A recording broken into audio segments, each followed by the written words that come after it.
Imagine floating high above the endless expanse of the South Pacific in early 1942, surrounded by a blinding haze of tropical heat and cloud cover.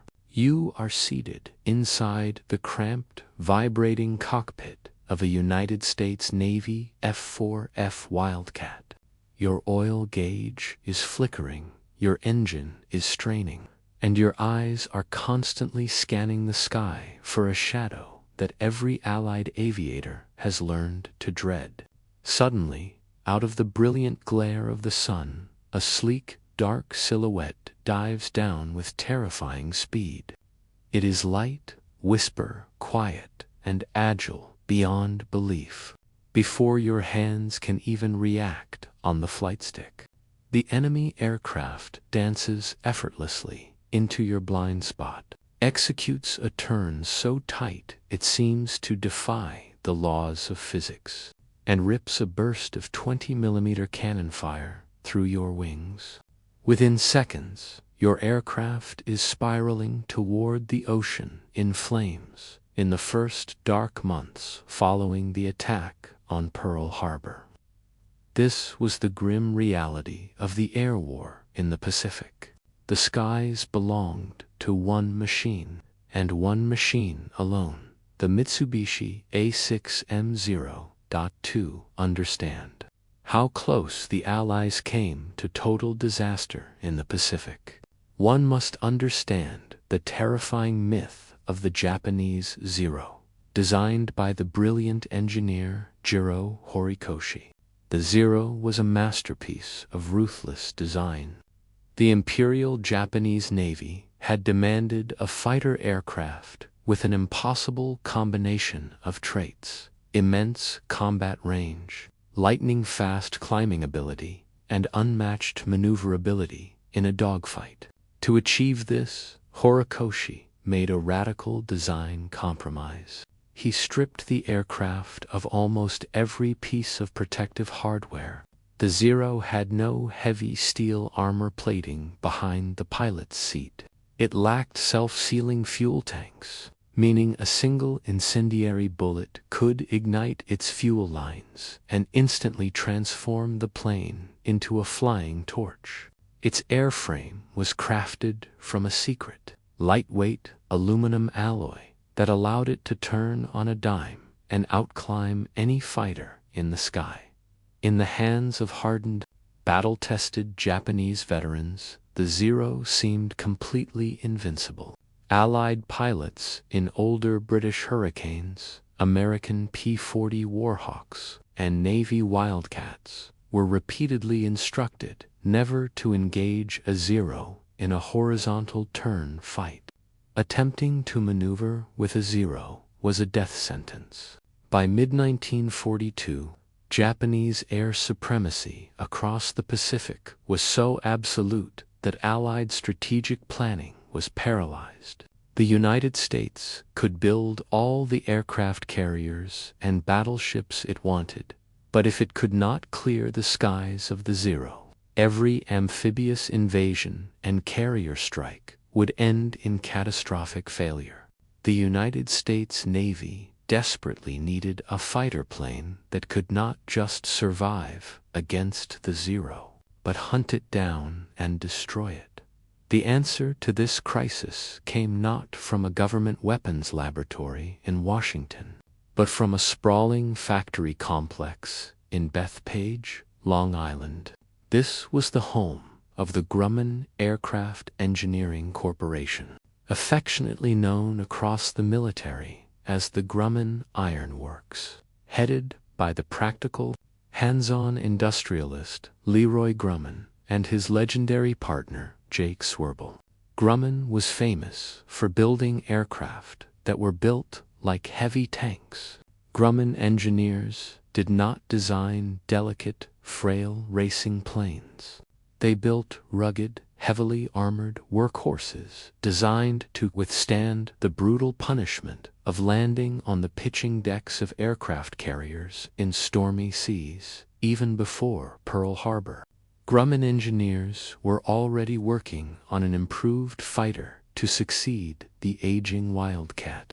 But when the war broke out, Leroy Grumman took a step that was virtually unheard of in military aviation history. Instead of relying solely on theoretical calculations in a wind tunnel, he sent his chief design engineers directly to active Navy airfields to talk to combat pilots who had actually faced the Zero in battle. Veterans like Commander Jimmy Thatch and Lieutenant Commander Butch O'Hare sat down with Grumman engineers and laid out the cold, hard truths of Pacific air combat. They didn't want a fragile, lightweight acrobat. They wanted raw power, heavy firepower, massive ammunition capacity, maximum pilot protection, and an airframe that could take 50 machine gun rounds and still carry a wounded pilot back to his carrier. While Grumman was refining its initial concept, fate handed the United States Navy an incredible strategic intelligence breakthrough. In June 1942, during the Battle of Dutch Harbor in the Aleutian Islands of Alaska, a young Japanese pilot named Tadayoshi Koga was shot down. His Zero suffered an oil leak and was forced to make an emergency crash landing on the remote, marshy island of Akutan. Koga died on impact when the plane flipped over, but the aircraft remained remarkably intact, buried upside down in the soft tundra moss. 5 weeks later, an American reconnaissance patrol spotted the gleaming wreckage from the air. A secret Navy salvage crew was rushed to the island, carefully dismantled the fighter, and shipped it under heavy guard to San Diego, California. The recovery of the Akutan Zero was one of the greatest intelligence windfalls of World War II. American military engineers meticulously repaired the plane, repainted it in U.S. Navy markings, and sent top test pilots into the sky to push the captured Zero to its absolute physical limits. The tests shattered the myth of Japanese invincibility.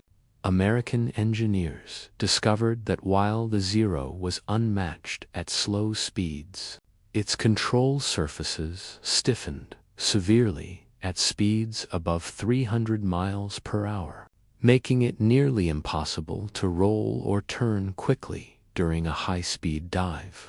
Furthermore, its engine starved of fuel during sudden negative gravity maneuvers. Most importantly, the tests confirmed what Grumman had suspected. The Zero was extremely fragile.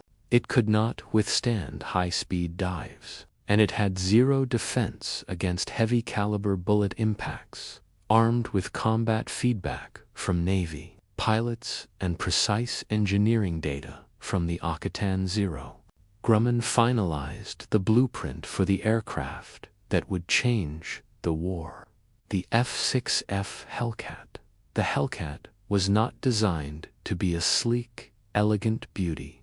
It was a heavy, muscular predator built for pure utilitarian violence. At the core of the Hellcat's design was a monster of an engine, the Pratt & Whitney R2800 double wasp radial engine. This 18-cylinder, air-cooled giant generated over 2,000 horsepower, driving a massive 3-bladed Hamilton Standard propeller that measured over 13 feet in diameter.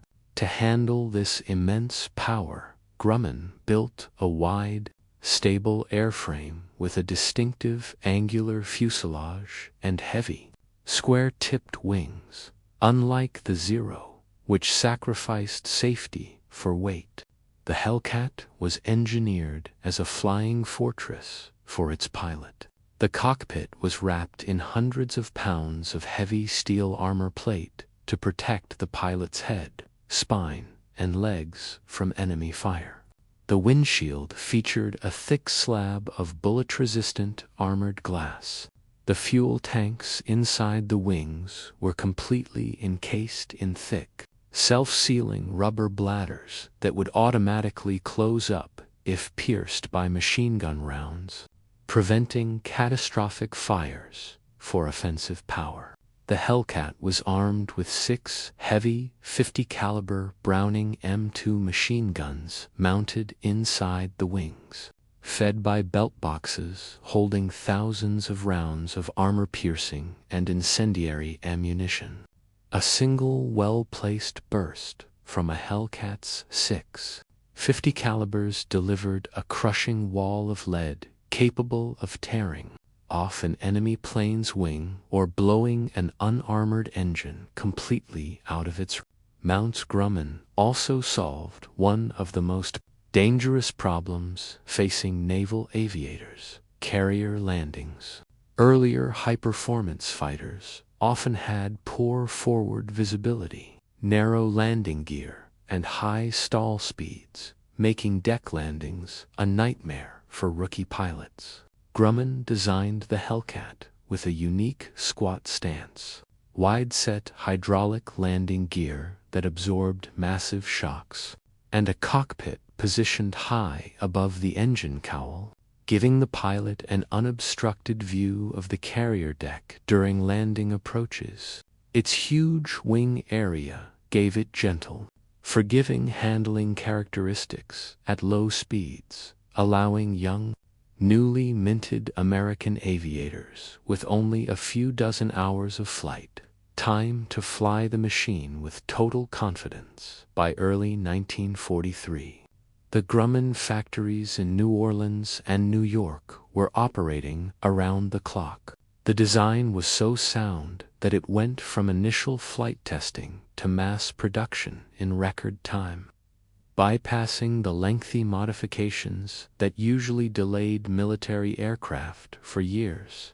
Thousands of shiny, deep navy blue Hellcats began rolling off assembly lines and onto decks of the newly constructed Essex-class aircraft carriers steaming toward the Pacific. The stage was set for a dramatic, bloody clash of engineering philosophies over the tropical waters of the Pacific Ocean. In August 1943, a fleet of United States Navy aircraft carriers glided quietly through the waters near Marcus Island, deep inside Japanese-controlled territory. High above the task force, squadrons of brand-new F6F Hellcats flew their very first combat patrol. For months, Imperial Japanese Navy pilots had dominated the sky, confident that any American plane they encountered would be an easy kill for their legendary Zeros. But as Japanese patrols scrambled to meet the American fleet, they flew directly into a terrifying surprise. When Japanese Zero pilots initiated contact, they attempted their usual tactics, diving in close, baiting the American fighters into a tight turning match, and firing their light cannons. But this time, everything went wrong. When a Zero pulled behind a Hellcat and opened fire, the 20mm rounds bounced harmlessly off the Hellcat's heavy steel armor plate and thick bulletproof glass. The heavy American fighter didn't burst into flame, nor did it break apart. Instead, the Hellcat pilot simply shoved the throttle forward, unleashed 2,000 horsepower of supercharged engine power, and climbed effortlessly out of reach. Then, the Hellcat turned the tables, using superior high-altitude, speed, and energy tactics. The American pilots executed high-speed diving Pasoza tactic, known as boom and zoom. A Hellcat would dive from high above, lock its sights on a Japanese fighter, and squeeze the trigger. The 6 heavy 50 caliber machine guns tore into the delicate frame of the Zero, deprived of self-sealing fuel tanks and structural armor. The Japanese fighters disintegrated instantly, exploding into massive fireballs or snapping their wings under the sheer kinetic force of the heavy American lead. the strategic balance of power in the Pacific sky tilted instantly and violently in favor of the United States. American naval doctrine evolved rapidly to maximize the Hellcat's technical advantages. Combat instructors taught young naval aviators never to play the Zero's game. Pilots were ordered to avoid slow-speed turn fights at all costs. Instead, they utilized teamwork tactics like the thatch weave, a defensive maneuver where two American fighters flew crisscrossing paths, allowing each pilot to cover the other's tail and shoot down any enemy plane attempting to follow them. Combined with the Hellcat's rugged airframe, high diving speeds, and crushing firepower, American pilots began shredding Japanese air formations wherever they met them. The ultimate test of the F6F Hellcat occurred on June 19, 1944, during the Battle of the Philippine Sea, confrontation that history would forever remember as the Great Marianas Turkey Shoot. The Japanese military had gathered the remnants of its naval air power for a decisive carrier battle, launching over 400 aircraft in massive, coordinated waves against the American invasion fleet off the coast of Saipan. It was the largest aircraft carrier battle in human history. Alerted by long-range radar, hundreds of F6F Hellcats launched from the decks of the American fleet and formed an impenetrable wall of steel 50 miles out at sea. What followed was a complete aerial slaughter. Wave after wave of Japanese Zeros, dive bombers, and torpedo planes slammed into lines of waiting Hellcats. The inexperienced, hastily trained Japanese replacement pilots were simply no match for the combination of superior American training and superior American engineering. In a single day of frantic, non-stop aerial combat, American Hellcat pilots shot down over 300 Japanese aircraft while losing only 29 of their own planes.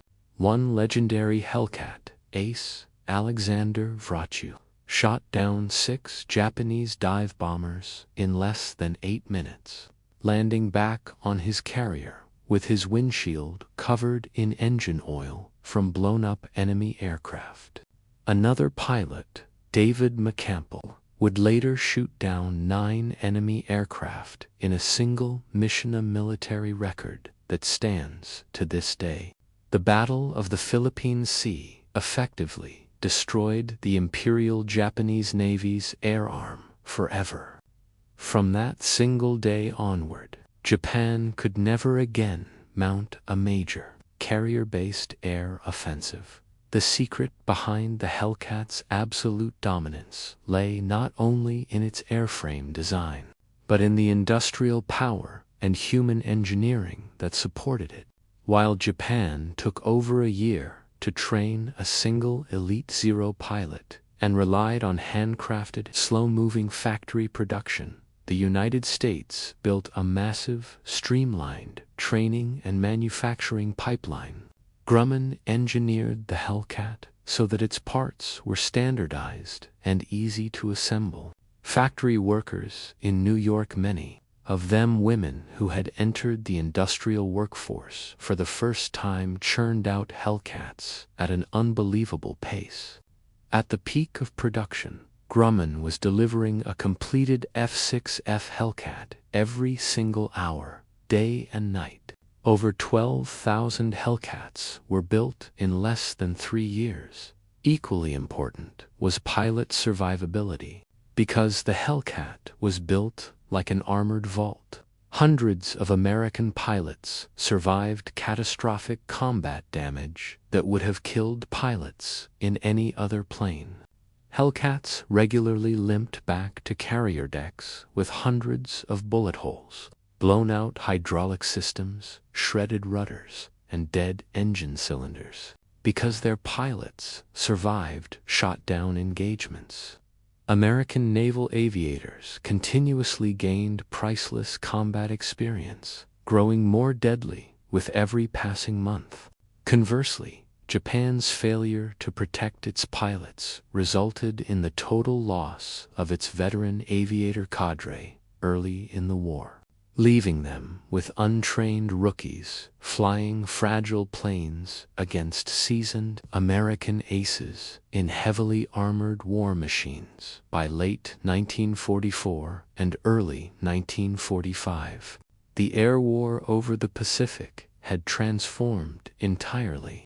The Hellcat was no longer just defending fleets.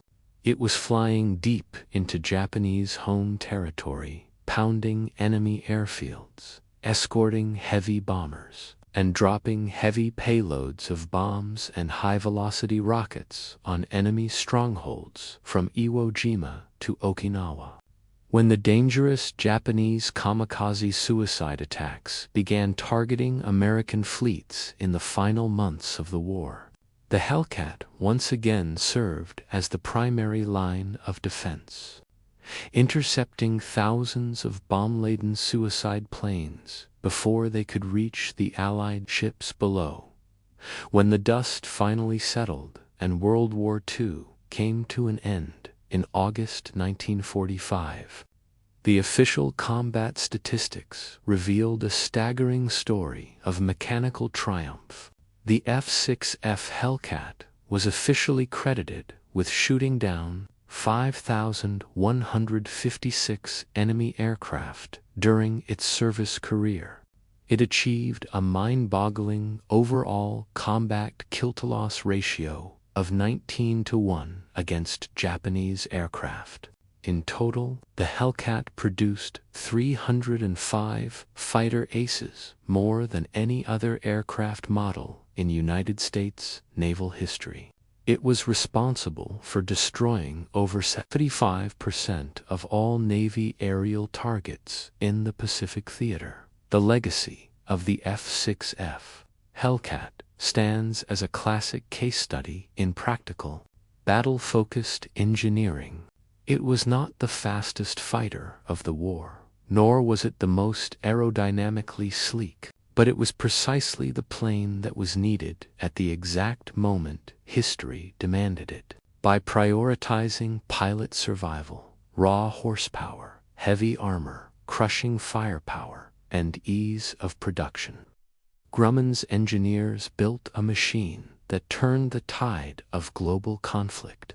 The heavy wooden and steel fighter born on Long Island didn't just defeat the legendary Japanese Zero.